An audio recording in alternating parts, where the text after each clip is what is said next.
Bien amigos, esto fue nuestro comentario y pasamos ahora a nuestra mesa central con nuestro invitado Omar Cairo Roldán, que hoy día nos acompaña. Bien, Omar, y hay un avance importante en el Congreso respecto al debate de la reforma política, ¿no? Sobre todo en esta última semana se ha acelerado, ¿no? Y han ido avanzando ya algunos acuerdos. Pero como el tema es tan grande y esto nos llevaría varios programas a discutir, como lo hemos estado haciendo en anteriores programas, acá hoy día queremos centrarnos en el tema de la democracia interna.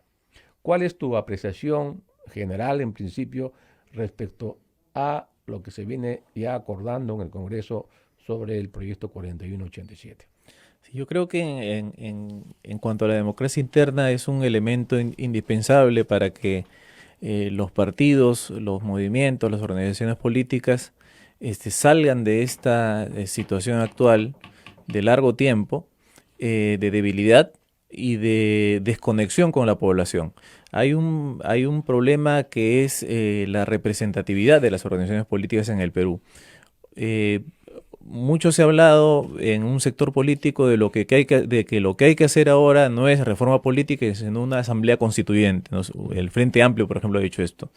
Y yo quisiera precisar que para que haya una asamblea constituyente no basta con que un partido o un movimiento lo proclame, aun cuando sus argumentos pudieran ser convincentes.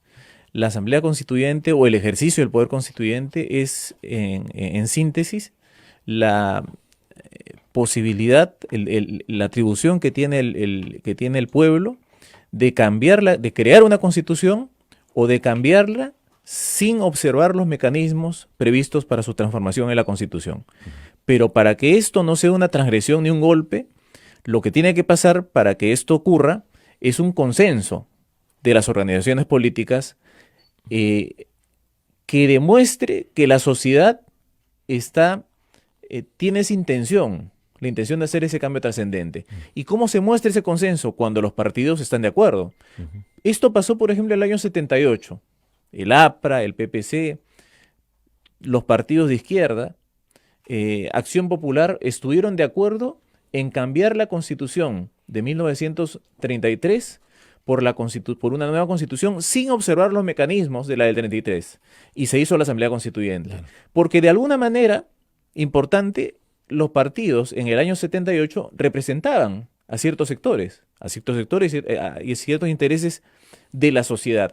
Hoy día yo creo que si se ponen de acuerdo el APRA, el PPC, Fuerza Popular, Contigo, Frente Amplio y Peronos por el Cambio, nadie podría decir seriamente que ese acuerdo en hacer una asamblea constituyente es representativo de la voluntad del pueblo, porque estos partidos no representan a la gente. Entonces, de lo que se trata es de que los partidos empiecen a representar a la gente, cosa que no viene ocurriendo. Y creo que a eso apunta la democracia interna. Hay dos mecanismos que usted ha mencionado, que son las elecciones primarias y las elecciones internas. Uno de ellos se refiere a la elección de las autoridades y otro a, a la elección de los candidatos. La primera exige la participación solamente de afiliados, mientras que las elecciones primarias son abiertas, es decir, son elecciones en las cuales puede votar por los precandidatos de un partido, cualquier ciudadano, sea o no afiliado de ese partido. Y para evitar que haya el voto doble o un caos en esta elección primaria, lo que se hace es que sean simultáneas, porque siendo simultáneas, una persona emite su voto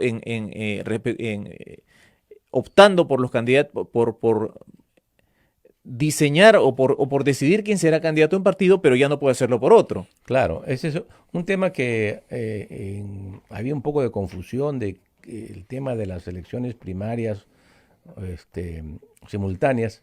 Es que en un momento inclusive algunos dirigentes políticos y congresistas pensaban de que podía el ciudadano ir a votar, ¿no es cierto?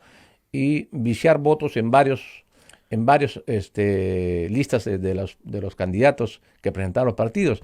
Y eso decían, bueno, yo llevo gente en camiones, en ómnibus y me van a malograr mi lista porque va a ser gente que va a sabotearme y ¿no? Lo cual evidentemente es imposible, ¿no? Que En eso absoluto, ocurra. porque si eso está organizado por la OMPE, si esto tiene utiliza como base el padrón de la RENIEC y tiene como mecanismo de resolución, como institución de resolución de controversia del JNE, es imposible que si, por ejemplo, usted va a votar al local al local donde le corresponde, y el voto es secreto, Mm. y tiene la opción de votar entre los candidatos del PPC, esa es su opción y ya no va a poder votar nuevamente.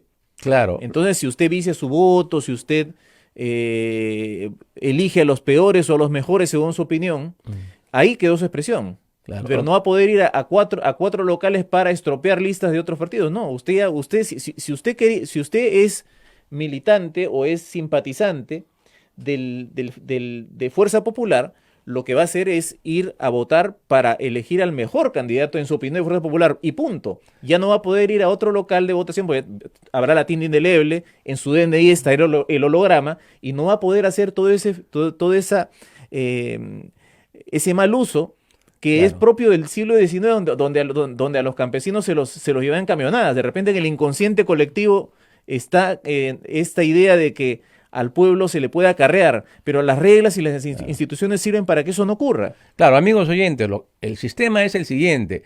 O sea, las elecciones primarias, según lo planteado, es como una elección general.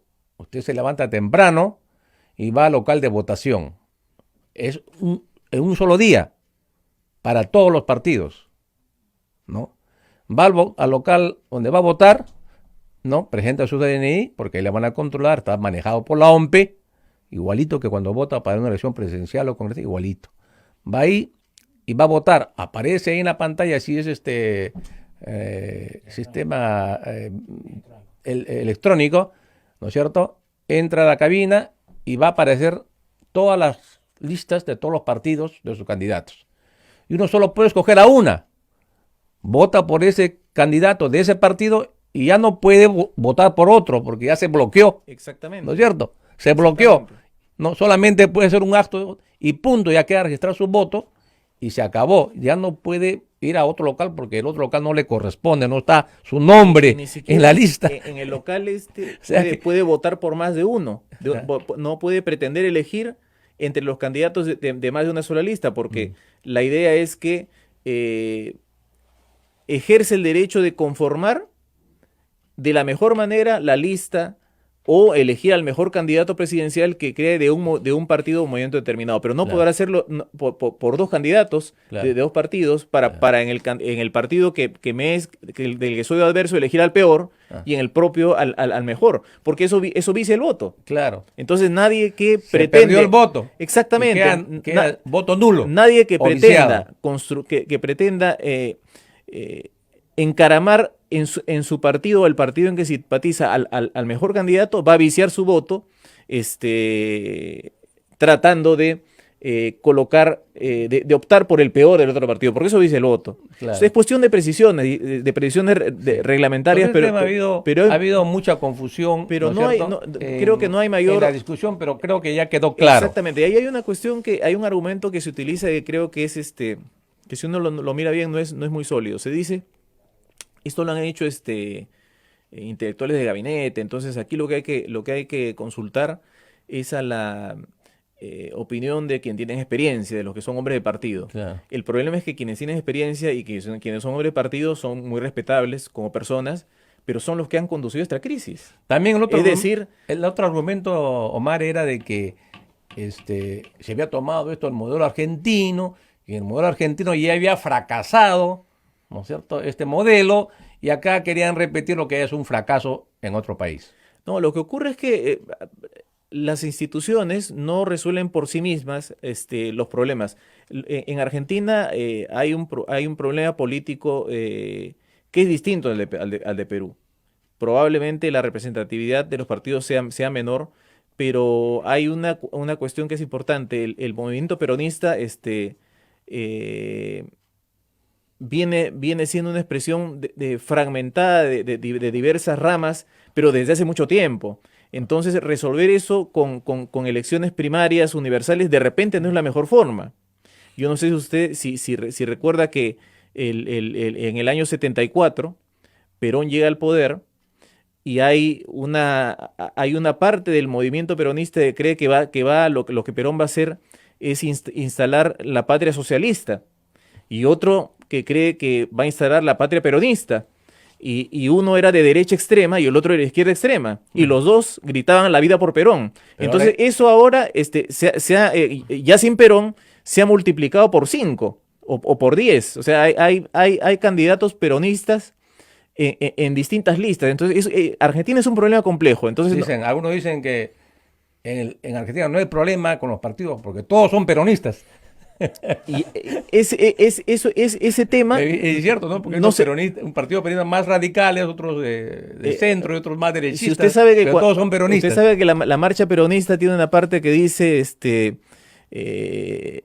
tiene la frase combatiendo al capital. Y cuando el peronismo llegó con Menem y favoreció a los capitales extranjeros, seguían cantando la marcha peronista que decía combatiendo al capital. Es decir, Argentina y el peronismo es un fenómeno aparte, es un fenómeno singular que muy probablemente no se puede resolver con un diseño, exclusivamente con un diseño de elecciones primarias universales. Ahora, también en el caso de Argentina, el problema que existía, me decían, era de que las listas que presentaban ahí los candidatos para las primarias, ¿no es cierto?, para el famoso PASO, así se llama las elecciones primarias en Argentina, eran de que presentaban listas cerradas, ¿no?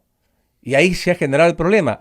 En el caso peruano, lo que está proponiendo no son listas cerradas, estamos trasladando el voto preferencial a las primarias. Ojo, el voto preferencial ya no va a estar en las elecciones generales, sino en las primarias. Es decir, el ciudadano va a escoger ahí los candidatos, ¿no?, de una lista de 130 congresistas de un partido, ¿no?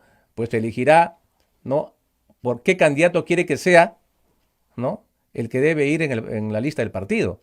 Exactamente. ¿No es cierto? Exactamente. Y entonces ahí viene el voto preferencial, ¿no? Y entonces el candidato que tiene más jale para ser en primer lugar, ¿no?, en la lista, o en segundo lugar, etcétera, ¿no? Así es. Y en un momento previo creo que no se presta para este festival de publicidad, que creo que en realidad arrancó el año 90. No sé si usted se recuerda que Vargas Llosa tenía una propaganda para su candidatura presidencial, y casi la publicidad de los candidatos parlamentarios era autónoma. Es decir, sus spots se repetían 20 veces, 15 veces al día. El Perú estaba inmerso en una crisis que se decía que era peor que la guerra con Chile, pero al lado de eso el pueblo veía a candidatos que pasaban spots que eran millonarios. Entonces uno se preguntaba, ¿cómo que estamos en crisis? Si los candidatos a representarnos tienen el dinero suficiente para hacer una publicidad millonaria. Entonces eso desconcertó a la gente. Entonces la ventaja es que en la elección parlamentaria eso ya no va a pasar, porque ya para ese momento va a estar diseñada la lista. Y la gente va a votar por una lista ya estructurada que ella misma construyó en las primarias. Claro.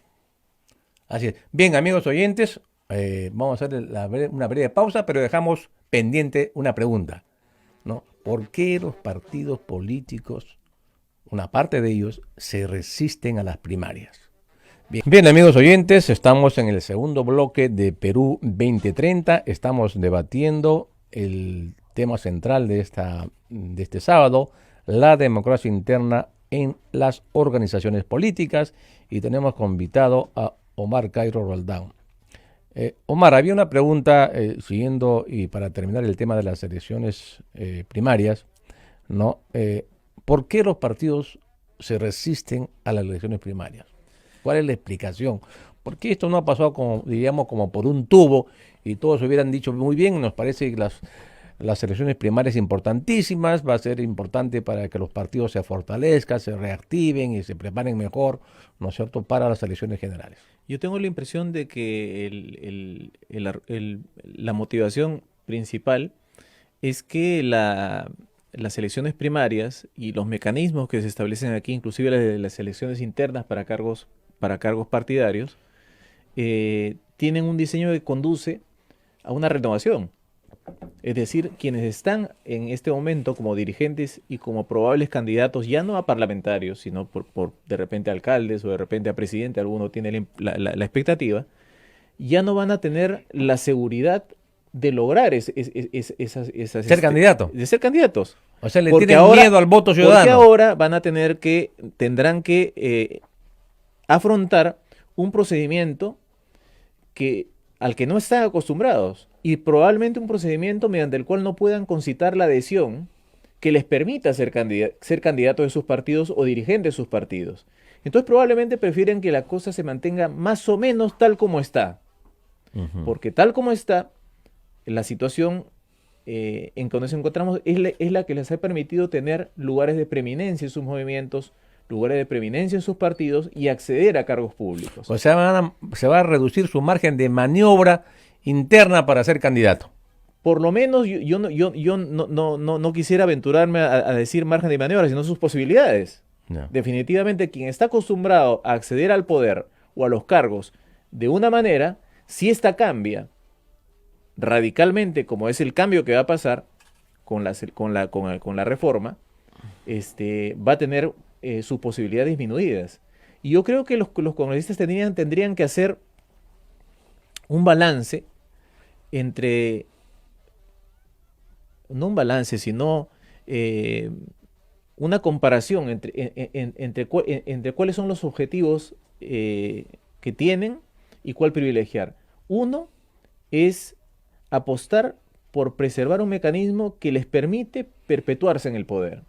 Y otro es optar por un mecanismo que permite que los partidos se fortalezcan y que la clase política y que el Perú pueda aspirar a ser un lugar mejor. Pero, Y Omar, en ese contexto, yo tengo la expectativa de que los congresistas, con vistas al bicentenario, apuesten por lo segundo.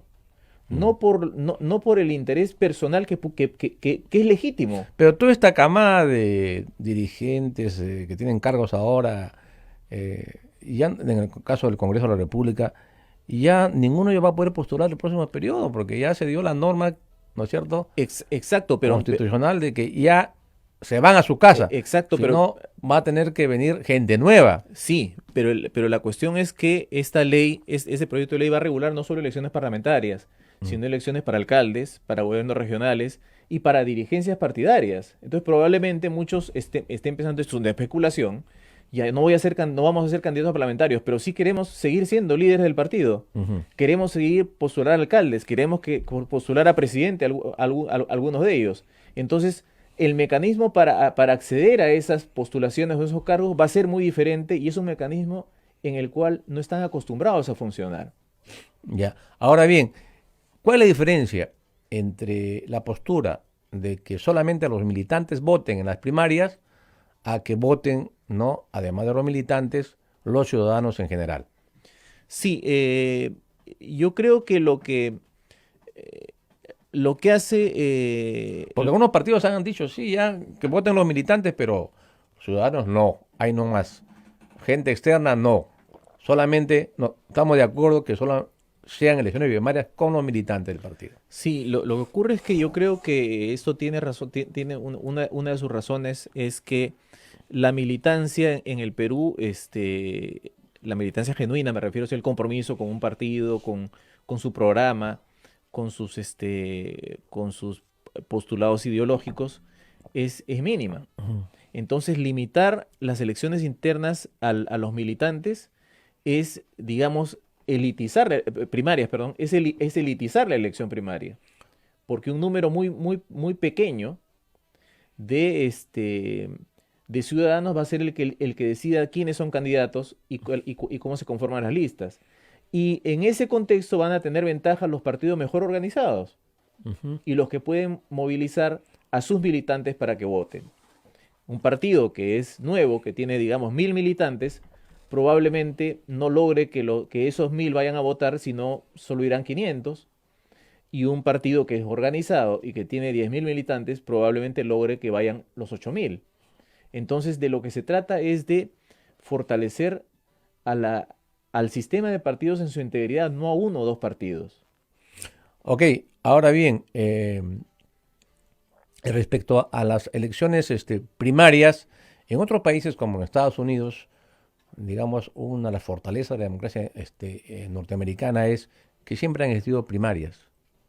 ¿Cuál es la diferencia entre las primarias norteamericanas y las primarias peruanas? Es muy grande porque en principio en Estados Unidos las elecciones federales y las primarias para elecciones federales no son organizadas por una entidad federal, son organizadas por cada estado.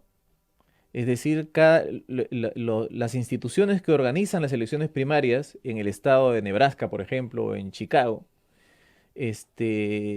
son las entidades de ese estado, no de la federación. Es decir, no hay un jurado nacional de elecciones, no hay una OMPE.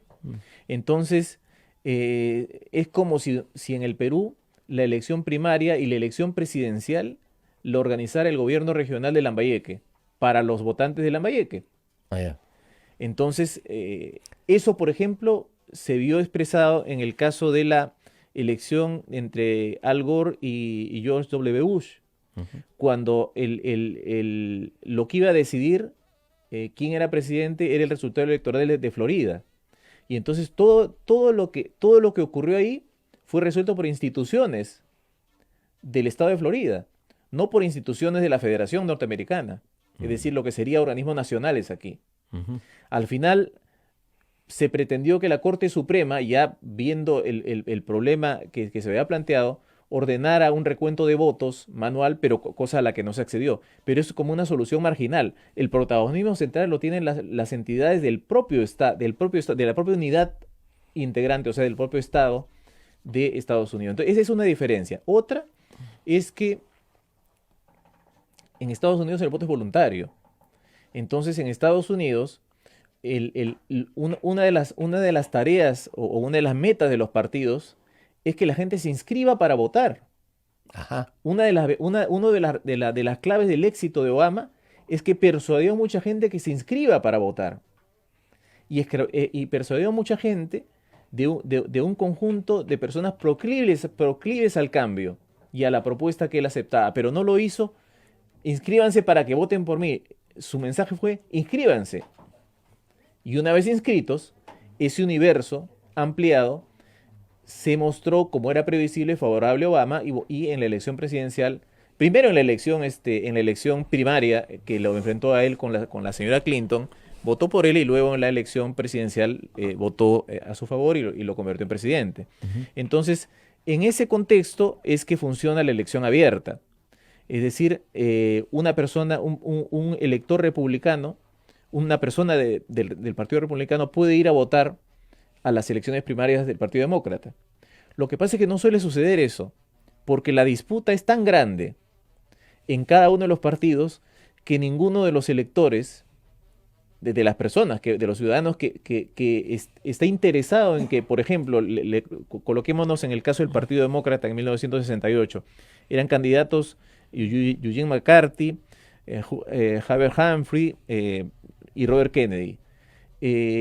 Yo creo que los ciudadanos del Partido Demócrata estaban tan preocupados en que uno de ellos sea candidato que que no iban a ir a pretender incidir en las primarias republicanas, porque la pelea era muy intensa dentro del Partido Demócrata. Entonces los ciudadanos vinculados a ese partido, identificados con ese partido, están concentrados en que su opción política determine que el candidato al que adhieren de su partido sea el postulante a la presidencia. Claro que eso se construye en el tiempo, eso no es de un día para otro, ¿no? Claro. Bien, pasemos al tema de las elecciones internas a los cargos de dirección del partido. ¿Qué es lo que propone en la propuesta del Ejecutivo sobre este tema? Básicamente que sea una elección en la cual participe también, una elección, perdón, en la cual existan organismos electorales centrales, un organismo central en cada partido, en cada movimiento, organismos descentralizados y una posibilidad de impugnar ante el Jurado Nacional de Elecciones y que sean los afiliados del partido Y que la OMP intervenga el jurado de elecciones. al jurado de elecciones. Sí, porque según la propuesta. Y para el tema del padrón de asociados, el padrón, porque uno de los graves problemas que ha habido en muchos partidos es de que los padrones no están tan bien hechos o mal manejados, justamente para lograr favorecer a uno u otro directivo que quiere ser elegido, ¿no? Ese es el tema. Y entonces, en la discusión, algunos parlamentarios planteaban que no querían que en las elecciones a las directivas de los partidos intervengan los organismos electorales, tanto la OMPE como el Jurado Nacional de Elecciones. Lo que ocurre es que va a haber un registro de organizaciones políticas donde las normas electorales internas van a tener que estar inscritas. Yeah. Y entonces, y además en ese contexto, va a haber un órgano electoral central, repito, un órganos electorales descentralizados, y si alguien está en desacuerdo con lo que resuelva, podrá ir y podrá recurrir la decisión ante el Jurado Nacional de Elecciones. Entonces ya no es una, ya no es una elección interna que se resuelve en el local del partido y sin la supervisión y casi sin reglas. O sea, sin reglas efectivas, o sea, con reglas que no se cumplen. Ahí en el modelo que se plantea es un militante, un voto, ¿no? O sea, se está anulando en la norma, en la propuesta legal, las elecciones indirectas, es decir, de que Sí, claro, las elecciones por la asamblea, ¿no? O sea, nombran delegados y los delegados luego eligen a los dirigentes. exactamente, y esa es una manera a la cual se han acostumbrado muchos partidos.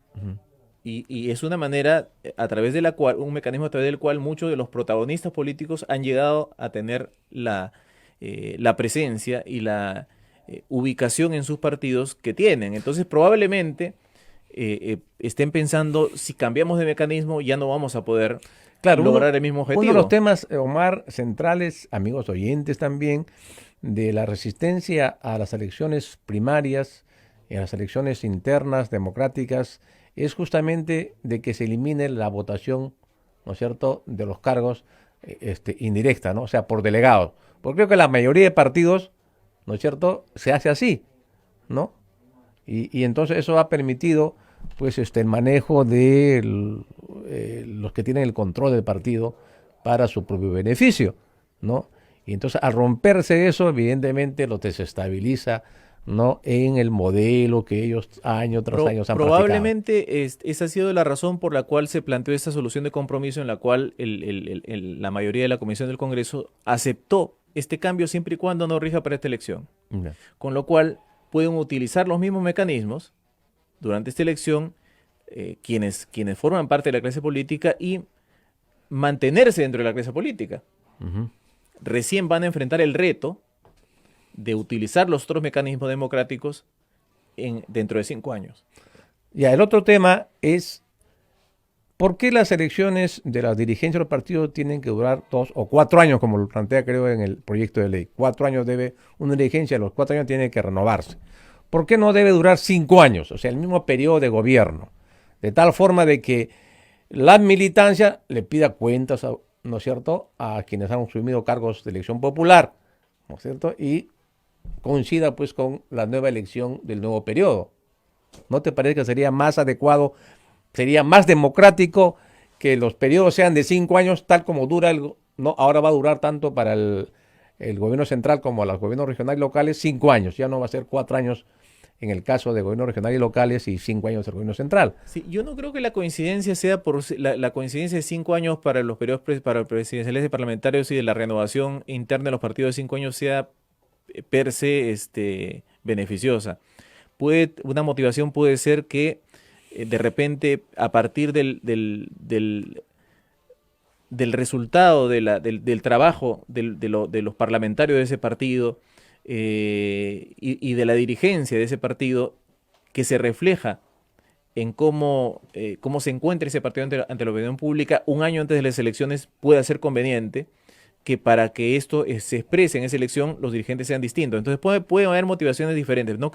Pero no creo que sea que extender la simultaneidad de las elecciones parlamentarias y presidenciales a la renovación de los partidos sea lo más sea por sí mismo, sea Contribuye a beneficioso, no, y de repente, mire que de repente no es lo más indicado.